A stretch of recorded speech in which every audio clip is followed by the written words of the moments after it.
Hey guys, I'm back to read some more of The Wild Robot Escapes. We left off on chapter 38. So this chapter is called The Truth. So remember we left off the last chapter where Jay and Jad were standing in the doorway. They had seen everything. So Roz and Bright Bill were just reunited, and so that was really exciting. Now we've got chapter 38 called The Truth. Children can be very sneaky, and when Jay and Jad heard the ruckus coming from the barn, they silently sneaked over to investigate. Now they were staring at a very strange scene indeed. Roz was standing in the middle of the barn, surrounded by the entire herd of cows. For some reason, a flock of geese was there as well, and one of these geese was being cradled in the robot's arms. But what most confused the children were the wild animal noises Roz had just been making. The thing is, children aren't just sneaky, they're also smart. And it didn't take long for Jay and Jad to make sense of that strange scene. "Those stories Roz told us about the robot on the island," said Jad to his sister, "they were about her." "The goose in Roz's arms?" said Jaya to her brother. "That must have been her son." All of Roz's stories came flooding back to the children. The robot, the island, the wild animals, the adventures. Those stories seemed so fanciful. Could they really be true? "You are correct, children. Those robot stories are about me," admitted Roz, with a hint of sadness in her voice. "There were so many times I wanted to tell you the truth about my past, but I was afraid the truth would frighten you." The robot mentioned to the goose in her arms, "This is my son, Bright Bill." Reader, there's another important quality that children possess. In addition to being sneaky and smart, they're also compassionate. Children care about others and about the world, and as Jaya and Jad gazed at Roz and Bright Bill, their little hearts were full of compassion. "Please do not tell your father about me," said Roz.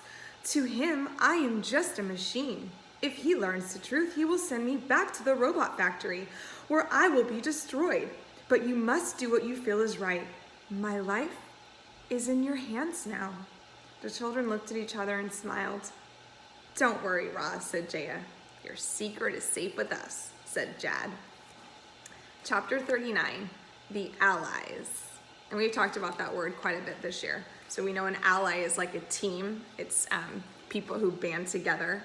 You probably think of in war, when you have allies, it's countries that work together.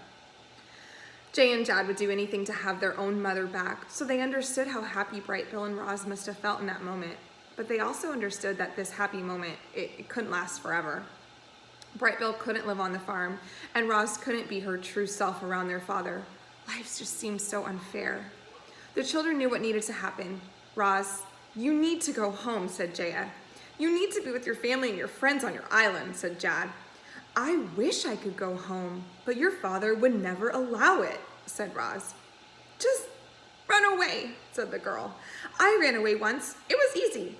But then I started feeling hungry, so I came home and I just made myself a sandwich." "Running away might be easy for you, but not for me," said Roz. "Your father can track my movements. If he sees me trying to escape, he will think I am being defective, and he will send me away to be destroyed." An uncomfortable question popped into Jaya's mind. "Roz, don't take this the wrong way," she began, "but is it possible that you are defective?" "Don't say that, Jaya," cried her brother. "No, it is okay," said the robot. "I have asked myself the same question. I do not feel defective. I feel different. Is being different the same as being defective?" "I don't think so," said Jaya, "or else we're all a little defective." "You saved my life, and now I'm going to save yours," said Jad, with a look of determination in his eyes. "I know you can only access farming information, Roz, so let us handle the research. There has to be a way for you to escape safely, but we'll need time to figure out a plan." The robot exchanged a few animal words with her son, and then she said to her children, "Bright Bill must soon lead his flock back to their wintering grounds. However, he can return here in spring." The boys slowly nodded. "We should have you ready by then." The girl looked concerned. "Roz, if you even are able to safely escape from the farm, how will you get all the way home to your island?" "Leave that to Bright Bill and to me," said the robot. "Together we will find our way home. I have faith in the two of us, and I have faith in the two of you. Cute picture of Jaya and Jad. So now Roz cares about them too. Chapter 40 is called The Instincts.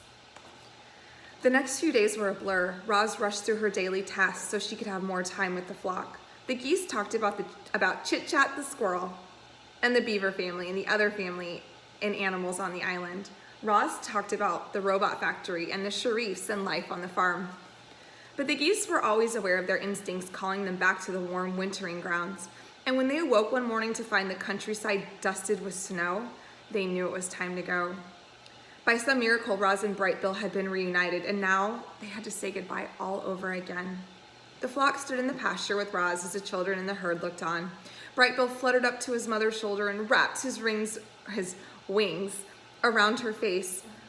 "I'll return in the spring," said the goose, "and then you and I are going to find our way home." "Please be careful," said the robot.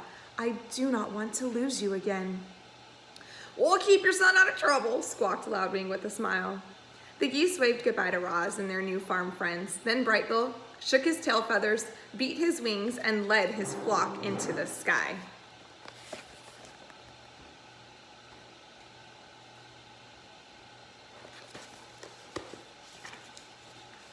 Chapter 41, The Winter. When Roz lived on the island, winter had seemed like one long, cruel blizzard. On Hilltop Farm, winter wasn't quite so harsh. The temperature fell but then rose. Storms came and then went. Snow piled up and then melted away. Roz spent winter preparing the farm for spring. She wanted everything to be perfect for when she left. She tuned up the machines. She made fertilizer from old grass clippings and manure. She planned which crops would be seeded in which fields. She carefully looked over the herd, making sure each cow was happy and healthy. She made long lists of supplies, and then Mr. Sharif placed big orders.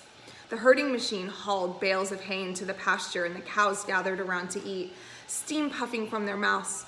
Some of the cows were dried off and wouldn't be milked again until after the calving season. Others were sent to the milking parlor twice a day as usual. Bottles were filled, boxes were loaded, and the milk truck rolled away on its next delivery run. No matter the season, the dairy farm kept chugging along.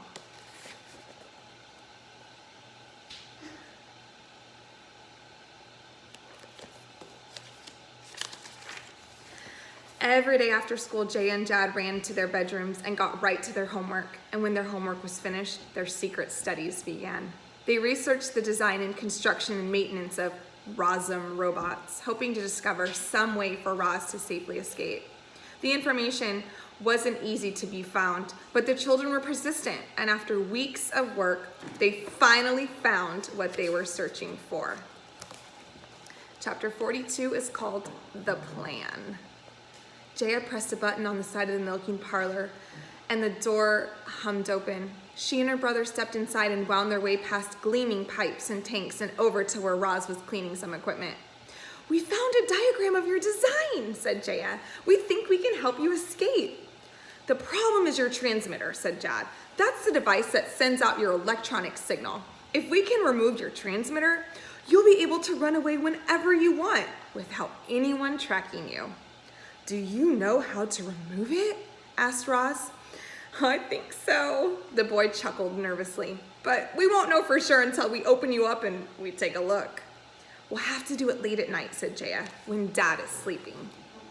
We just need to find a place where we can work in private." Said Jad, rubbing his chin.